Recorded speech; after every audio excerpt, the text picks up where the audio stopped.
Don't ever let your work become your identity. I don't think I need to say that, but if you need to hear it, it's an important thing. Like, just don't let it become your identity. Let the people you love, let who loves you, let that be your identity. How well you love people, how much you care about them. Work is just work. It's a means to an end.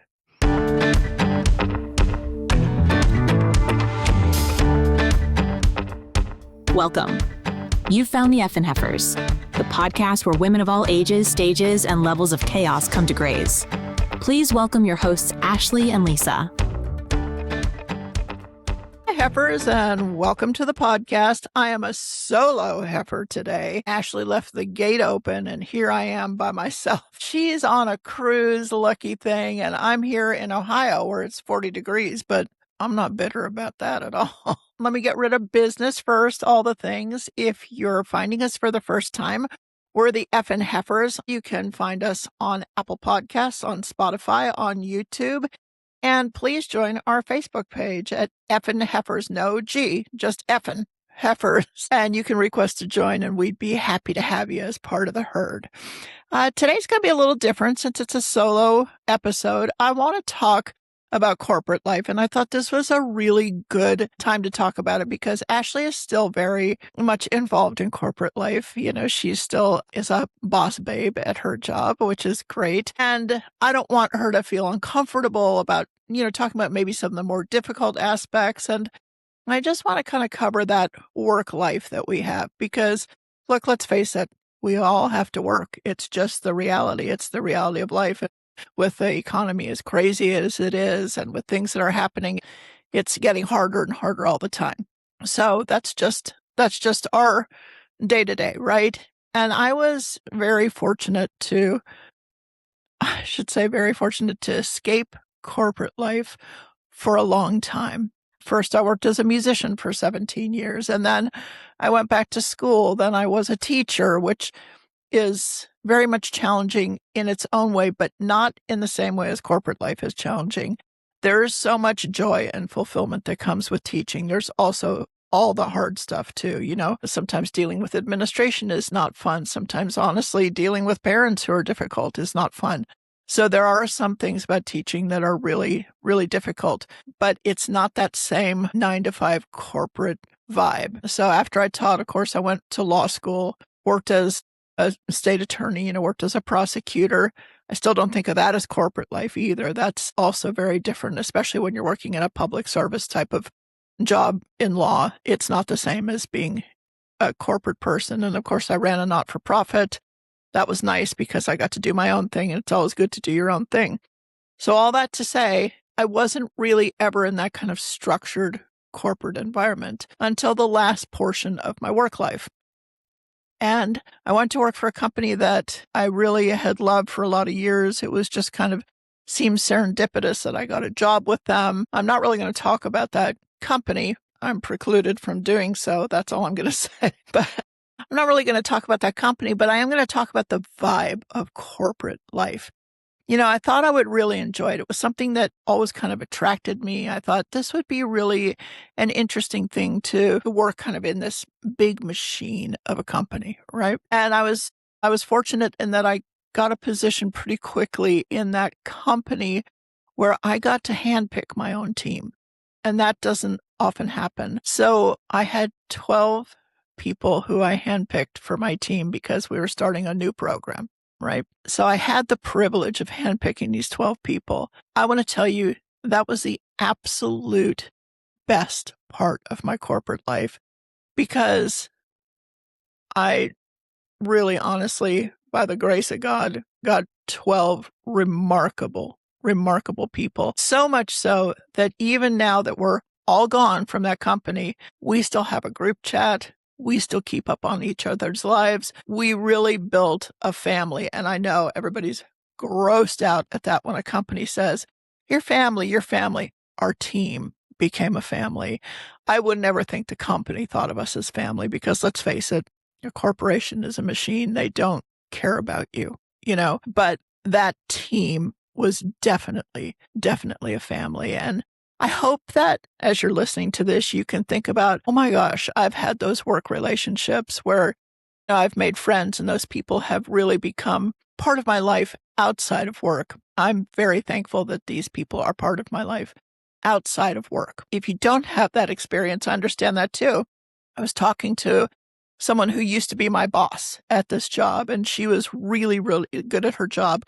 Her philosophy was she has maintained some relationships with people after she left the company, but while she was working there, she never wanted to be friends. She didn't want to get too close. And I understand that too, that there are boundaries, and then that makes it difficult when you're having to have hard conversations or you have to, God forbid, you have to terminate someone, and then you're friends. So it complicates it. So there's a lot of fine lines there. And don't come at me for anything I say today because, look, these are just my opinions. They're certainly not Ashley's opinions. Again, because I don't want to put her in a position to talk about corporate life since she's still in it. But they're certainly just my opinions.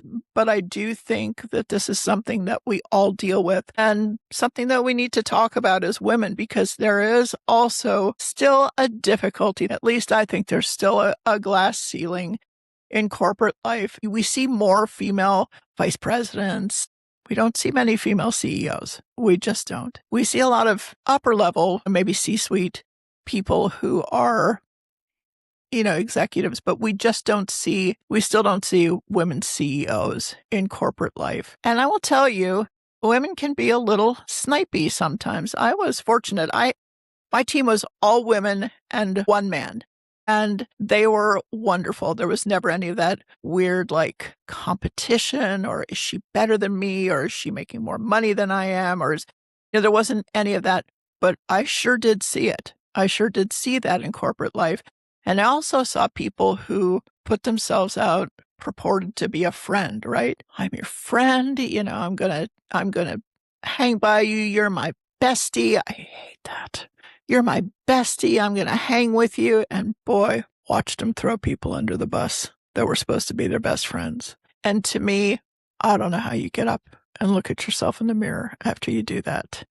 And it's interesting because I talk to people in different places. I have a friend who listens to this podcast, and I know she'll know who I'm talking about, but I will not call her out by name. She worked for a major, major retailer for 20 years. Was very loyal to them, really just almost what you think of as that indispensable employee. It's a person who I always say they know where the bodies are buried, right?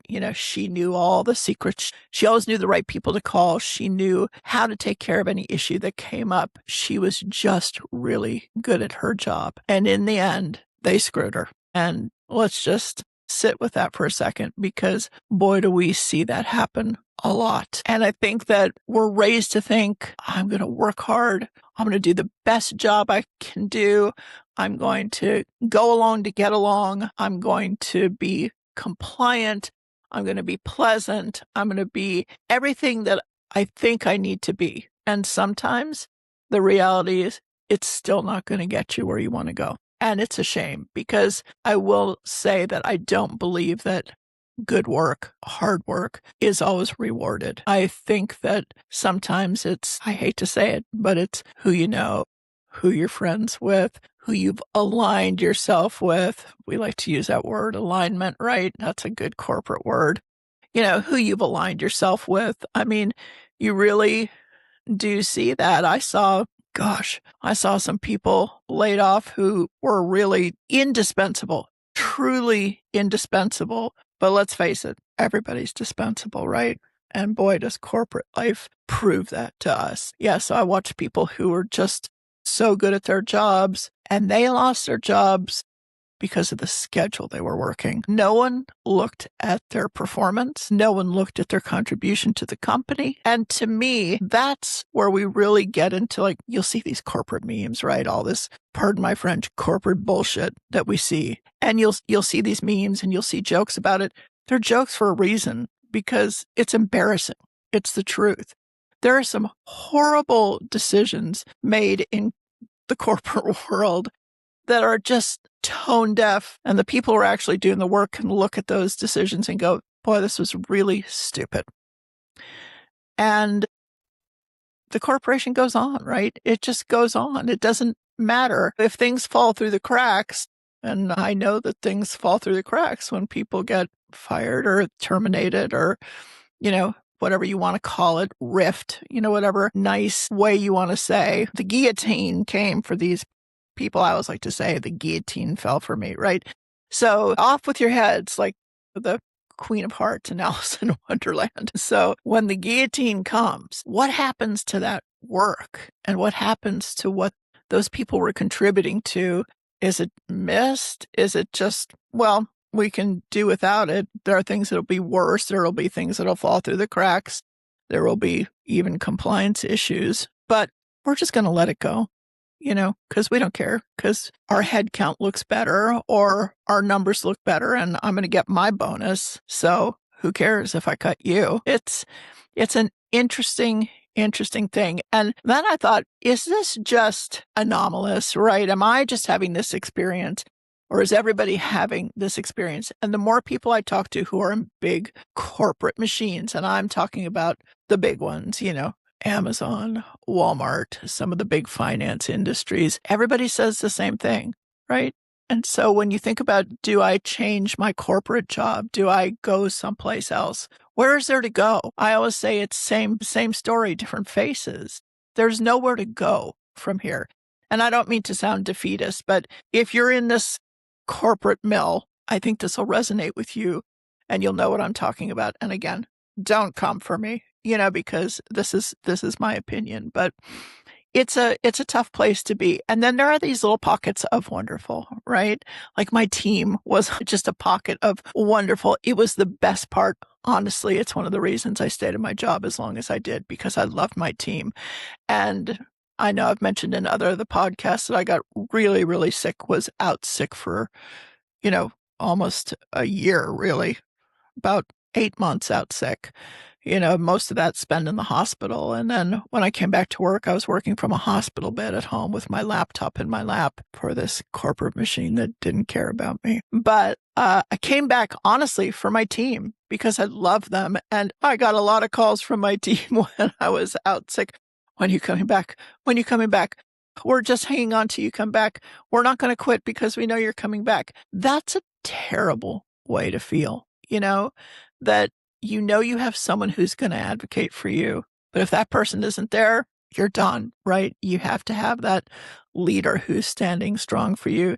And that's going to take me into a segue of bad boss stories. I would love for you to share your bad boss stories. I know everyone has had a bad boss. I've had some great bosses and I've had some terrible ones. So maybe let's talk about the good first. Okay, we'll go the good and then the bad and the ugly. The good bosses. Oh my gosh. I've had some great bosses. My boss at the state attorney's office, I took that job because when I got out of law school, I fully intended to go into trust and estates. It was my focus in law school. It's what I thought I was going to do, right? And then I had an interview with the state attorney's office, and I'll never forget it. And I'm going to call him out by name. Brad King was the state attorney at the 5th Judicial Circuit in Ocala when I got out of law school, and I interviewed with him. And he said to me, I'm never going to ask you to do anything but to do the right thing. And that so resonated with the core of who I am, because I love justice, which is why I don't like all the corporate mess, because there's a lot of injustice there. But I love justice. And when he said, you aren't going to ever have to do anything but the right thing, he's like, there is no gray area. There's only right and wrong. And that so sat with me that I took that job. And it was not as lucrative, honestly, as being an estates and trust lawyer, but it was meaningful. And I think we all want that meaningful work, right? And so when I think of a good boss, and then my boss in the juvenile division there at the state attorney's office, also just outstanding, really cared about the kids she was prosecuting. She wanted to see them have a better life. She wanted to divert them so they wouldn't end up in the adult system. I mean, that was really just a great bunch of people who were on a mission to do the right thing. And I was thankful to be a part of it. And that's always such a good feeling to have that. Now, fast forward to my corporate life, if we want to talk about the good, the bad, and the ugly, right? Because don't ever say, boy, it can't get worse than this, because boy, it sure can. So, of course, I've mentioned before that Ashley was my first boss at my job. She was a great boss. Again, she's up there with one of the best bosses I've ever had. She was wonderful, allowed me to be autonomous, valued my opinion, thought that I had something to contribute, just really gave really constructive feedback, built me up in all the right ways. And she taught me so much. I mean, I learned so much from her. And you also, let's face it, you do also have to be teachable, right? Then I ended up going into a management position myself and had a great boss and had only been in that position for I was probably in that position for about 4 months. And boy, I love my boss. She was really, really good. And I was just onboarding the fourth and fifth members of my team, because as we were building this team, right, I'd already onboarded 3 people, was onboarding 2 more people, and I'm actually on site where I'm onboarding these people. And she calls me and she says, I have to tell you, they let me go. This is my last day. And you know how we've seen it so much lately where if you get let go in the corporate world, they call you, they cut off your access, you're done that day. And we've seen it with Meta. We've seen it with all these big AI companies. We've seen it with a lot of companies where 1,000 people showed up and got laid off today, or 3,000 people got an email this morning saying, sorry, this is your last day. And, now your badge doesn't work when you try to go to the building, or if you're remote, you can't get into your laptop. It's brutal the way they do it. There's a brutality to it. And I understand it's business. So again, don't come at me. I know it's business, but it's gross. It's not humane. Look, I just read an article that said 9 to 5. Some of this is like modern day sweatshops. There's something to be said for that. It's also the brutality with which they treat people as they're just disposable, right? They're just a commodity. They're not people. They're commodity, right? It's human capital. And it's a disgusting way to be. Sorry that this is taking such a not fun heifer turn today, but it's the reality of it, right? So anyway, she leaves. I get assigned to another boss. I'm just going to say, I always said she was a cloud on a sunny day. Nothing was ever good enough. Never a good word. Never a good word of encouragement. I could work and work and work and kill myself and get things done that hadn't, frankly, some of the projects I completed, they've been trying to complete for years. And I completed them because I kept getting more and more and more work put on my plate. Because let's face it, if you raise your hand and go, oh yeah, I can do that. Trust me, they're going to be happy to let you do that and not for any extra pay either. So then it wasn't just running my team. Then it was taking on all these other issues and projects and, and not being recognized for it. Just even a simple thank you would have been nice, or hey, you did a great job with this, but those words were not in her vocabulary. And so I thought, well, I love my team. I love this little nucleus of a, family we have here, so I will just focus on the positive. I'm going to focus. I'm always a glass half full girl. I'm not a glass half empty girl. You'll find that I just like to think the glass is half full. So I thought I'm just going to focus on this. I'm going to keep on pushing through. I can do this, right? And it just got worse and worse and worse. But I still thought, okay, I'm just going to hang on here. I'm going to hang on. And then I got sick, right?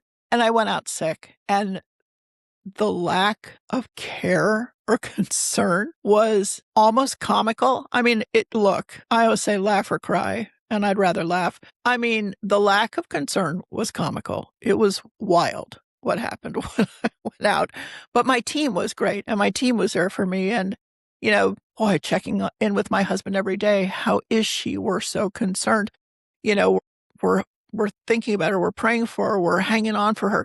Sent my husband gift cards to eat at the Panera in the hospital lobby. Sent him gift cards to eat at the Panera in the hospital lobby so he wouldn't have to worry about eating because he was at the hospital around the clock. And just all kinds of, I didn't even get a card from corporate. I didn't get, usually they send flowers. There's like a thing it's a thing where you can send flowers if someone has been hospitalized or if someone's died or whatever. No, we're not going to, not my boss. she wasn't. So there was that, So then I thought, after I was so sick, and just the thought of going back was very, very difficult at that point. But I still wanted to come back for my team. So I thought, okay, I'm going to go back.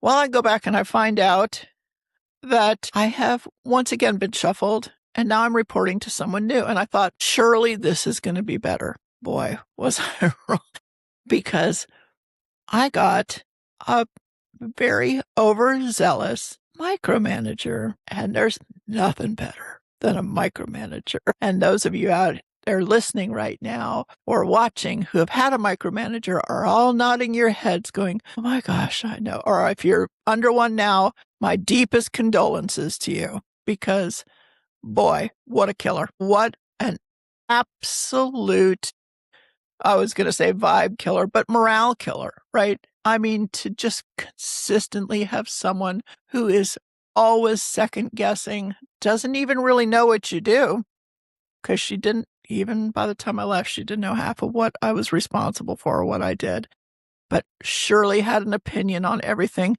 down to what I should write in the subject line of an email. You guys, yikes. And the crazy thing is, you don't realize how destructive that is, not just for your mental health, but for your physical health.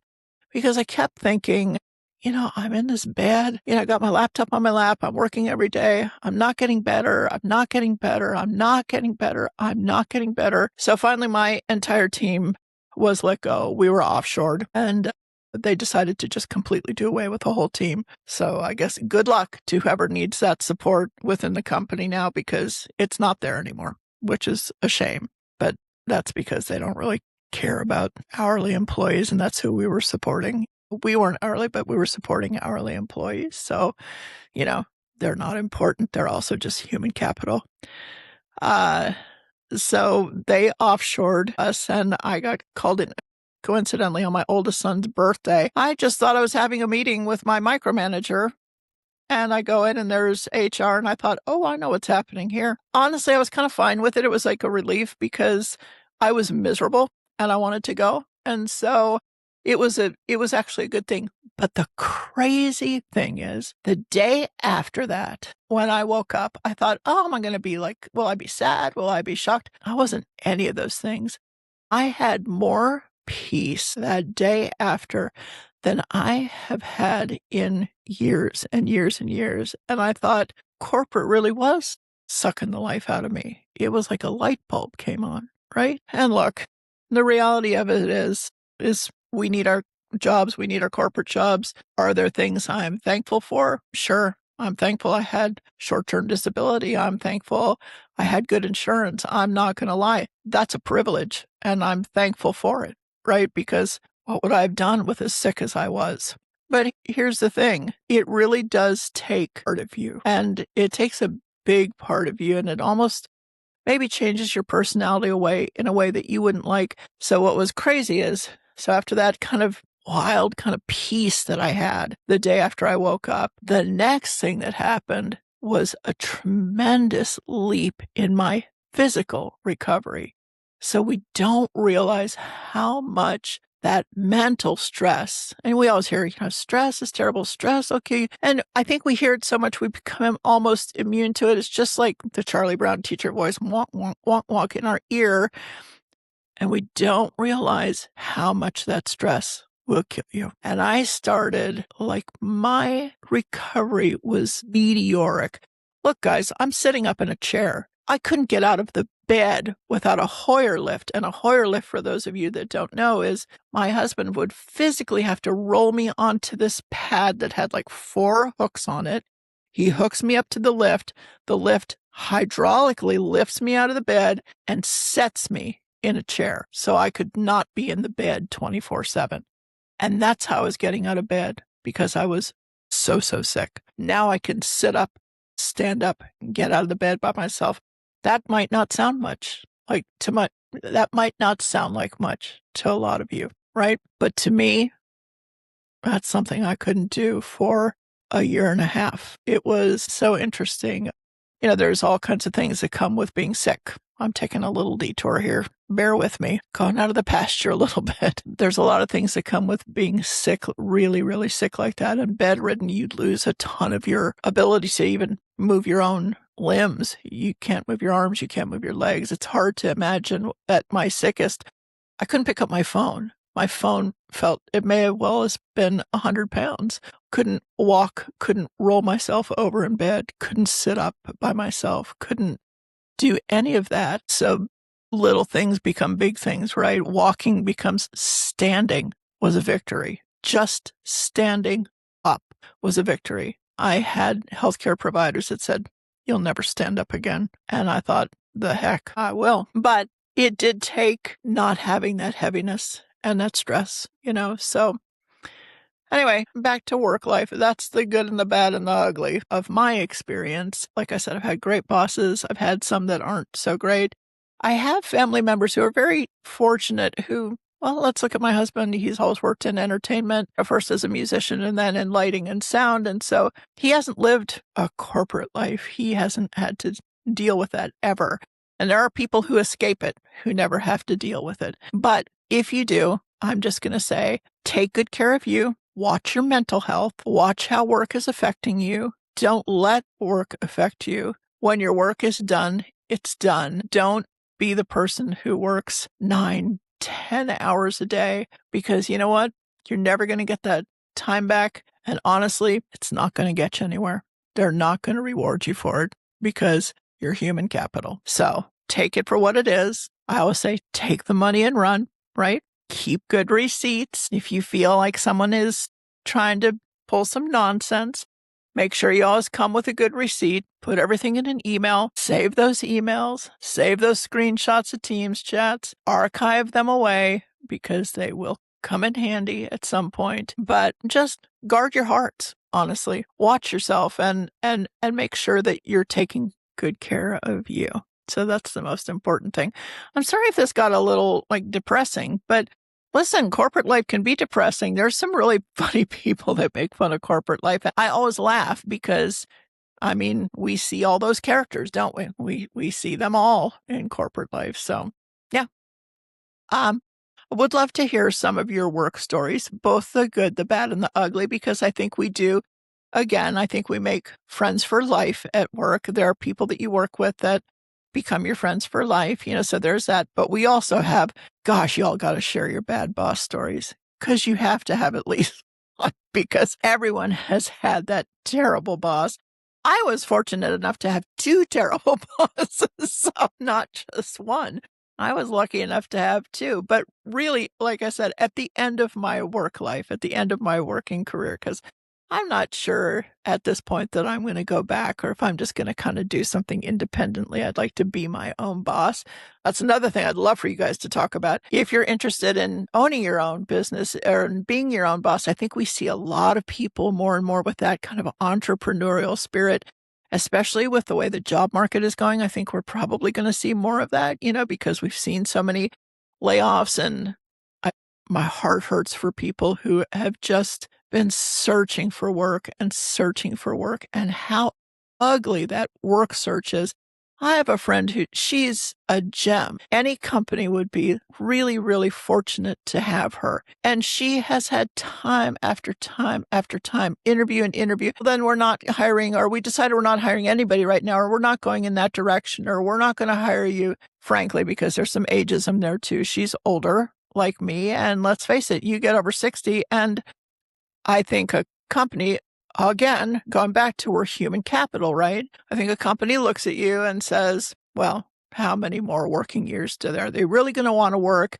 How much more work life do they have in them? Which is a gross way to look at a human being. One more note on our capitalist society and working for big businesses. I found it really interesting, and maybe that's not the right word. It might be. The guy that burned down the Kimberly-Clark warehouse in California. And by the way, in Ontario, where there are a lot of fulfillment centers, I have seen them with my own eyes. There's a ton of fulfillment centers out there. I don't know if you guys saw this news story, but this particular guy worked at a Kimberly-Clark warehouse, and he posted himself on TikTok starting all these fires, and he burned that warehouse to the ground. And he said, and I'm sorry, I'm going to swear here, but I'm just quoting him. He said, all you had to do was pay us a fucking living wage. And that kind of takes your breath away, right?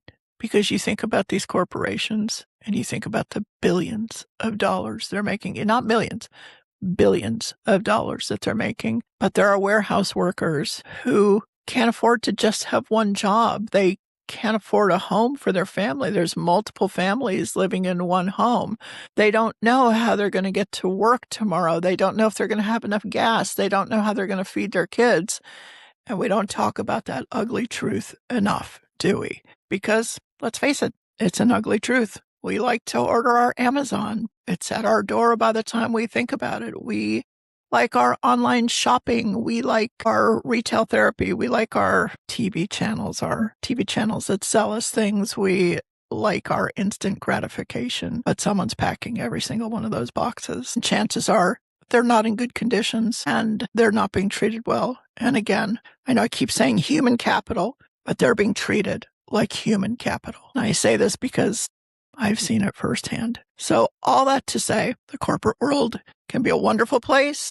You can build good relationships there. It provides you with a good living, sometimes, depending on what you're doing in that space. But there's also a lot of ugliness there that really needs a closer look. And look, we always talk about this is not a channel where we're going to get political. We're not going to talk politics. We're not going to talk religion. That may be a little political, but I think it's more of a human problem at this point. We've heard about the 1%. We've heard about the millions these CEOs are making and the billions, millions and billions that the shareholders, the stakeholders are making. It's time we started treating people like human beings. And so, again, not to be too heavy or too serious, but I always promise that we talk about the real topics, the real, and that's what we're here for. And one last thing, you guys, don't ever let your work become your identity. I don't think I need to say that, but if you need to hear it, it's an important thing. Like, just don't let it become your identity. Let the people you love, let who loves you, let that be your identity. How well you love people, how much you care about them. Work is just work. It's a means to an end, but it's not who we are, and it certainly doesn't ever impute value to you. So just take that little bit of seriousness here at the end. I hope everyone has a really great week. We'll see you next week back in full force here on the Heifers. And in the meantime, it's time for me to solo. Move on. Have a great week, Heifers.